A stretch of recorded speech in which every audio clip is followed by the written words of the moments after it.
In today's video, I will walk you through how to add bank details to invoices in Xero. To begin, look at the navigation bar at the top of your Xero dashboard. Find the tab labeled Sales. Hover your cursor over it to display the drop-down menu, then click on Sales Settings.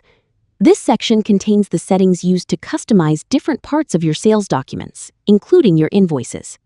After selecting Sales Settings, you'll be taken to the Invoice Settings page. This is where you manage the templates and settings used for your invoices. Here, you'll be able to make changes that affect how your invoices are presented. Once you're on the Invoice Settings page, locate the branding theme that you want to update. If you have more than one branding theme available, choose the one you want to use for your invoices. Then click Edit to begin making changes to that template.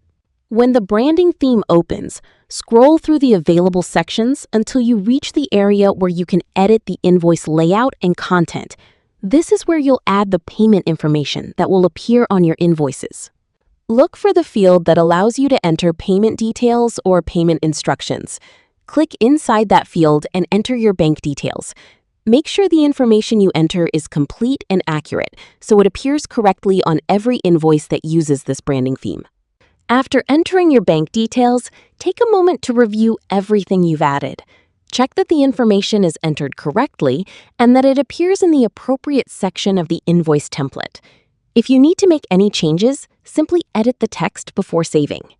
Once you're satisfied with the information you've entered, scroll to the bottom of the page and click Save. Saving the branding theme applies the changes to the invoice template you've edited. After the changes have been saved, any invoice that uses that branding theme will include the bank details you entered. If you use multiple branding themes, repeat the same process for each one that needs to display different payment information. Thanks for watching, and I'll see you in the next tutorial.